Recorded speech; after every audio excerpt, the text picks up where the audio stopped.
Catacomb, मुर्दा इंसानों की सुरंगें। कैटाकॉम अंग्रेज़ी ज़ुबान का लफ्ज़ है जिसको आप मुर्दा इंसानों की ऐसी सुरंगें कह सकते हैं जहां मरे हुए इंसानों की हड्डियां और खोपड़ियां हों,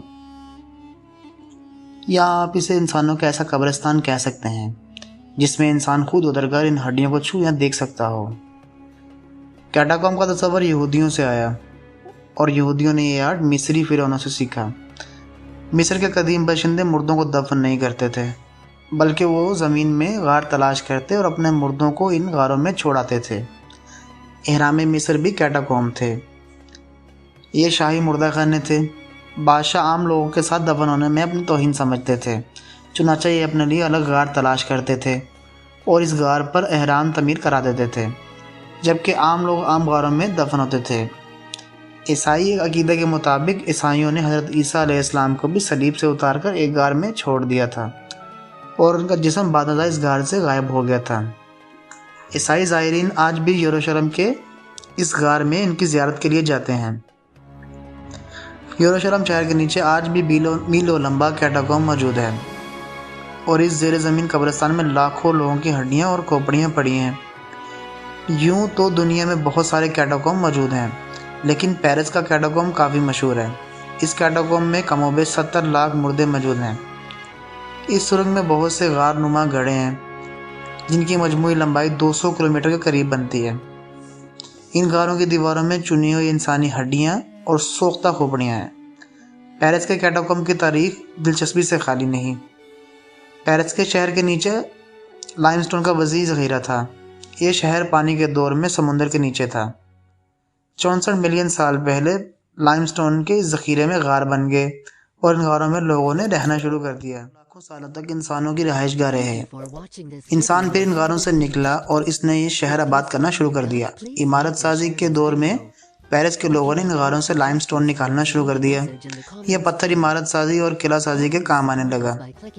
शहर बन गया। लोगों ने इस शहर में रहना शुरू कर दिया। कदीम ज़माने के ये शहरी ज़ेर ज़मीन गारों में मुर्दे दफन करने लगे।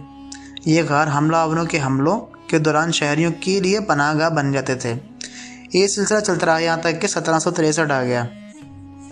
शहर में कब्रिस्तान बढ़ गए, मुर्दा दफन करने की जगह कम हो गई। चुनांचे हुकूमत ने इन गारों को मुर्दा खाना बनाने का फैसला किया, लेकिन पादरियों की शदीद मुखालफत शुरू हो गई। 1780 में पेरिस में खौफनाक बारिशें हुईं। बारिशों ने कब्रिस्तान तबाह कर दिया और मुर्दों की हड्डियाँ शहर में तैरने लगीं। इससे वबाएँ फूटने लगीं। बादशाह ने खुसूसी इख्तियारात का इस्तेमाल करते हुए तमाम हड्डियों को जमा करके गारों में दफन करने का हुक्म दे दिया। यूँ 1786 में कैटाकॉम बनाने का सिलसिला शुरू हुआ और ये 1859 तक जारी रहा। इस दौरान इनकलाब फ़रांस आया। इस इनकलाब के दौरान लाखों लोग कत्ल हुए। इन लोगों की लाशें भी कैटाकॉम में दफन की गईं और यूँ कैटाकॉम के ख़जाने में मज़ीद इजाफा होता चला गया। 20वीं सदी के शुरू में इन गारों को सयाहों के लिए खोल दिया गया। मुकामी गाइड मशालों की रोशनी में लोगों को गारों में लेकर जाते थे और इन्हें हड्डियों का ढेर दिखाते थे। इस दौरान बेशुमार सयाह इन गारों में गुम भी हो गए और इन पर बादशाह नावल भी लिखे गए और फिल्में भी बनी। इन गुमशुदा लोगों में बरतानिया के 25 सयाहों का एक ग्रुप भी शामिल था। ये लोग गार में उतरे और इसके बाद सूरज की रोशनी कभी न देख सके। इनके साथ क्या हुआ, वो कहाँ चले गए, कोई नहीं जानता। यह 1903 का वाक़या है, लेकिन लोग आज भी इसका जिक्र करते हैं। ये गार 200 किलोमीटर तवील है। इस गार का तकरीबन 1 मील और 200 मीटर लंबा हिस्सा सयाहों के लिए खोला गया है। आप 130 सीढ़ियाँ उतरकर गार में उतरते हैं और 4 फीट चौड़े और 6 फीट ऊंचे गार में तकरीबन 1 किलोमीटर सफ़र करते हैं और फिर उस जगह पहुंचते हैं जहां तीन तरफ हड्डियों और खोपड़ियों का अंबार लगे हुए हैं। इस जगह गार की दीवारें हड्डियों से बनी हैं। हड्डी के ऊपर हड्डी और खोपड़ी के ऊपर खोपड़ी रखी है और इन्हें देखकर दिल लरस जाता है। तो दोस्तों, क्या आप में से कोई इस गार में एक रात गुजार सकेगा? अपनी राय का इज़हार ज़रूर कमेंट बॉक्स में करें। तो दोस्तों, कैसी लगी आज की वीडियो?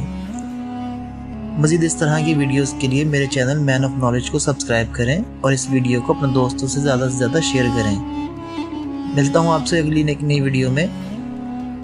तब तक इजाज़त दीजिए। अल्लाह ने के बाद।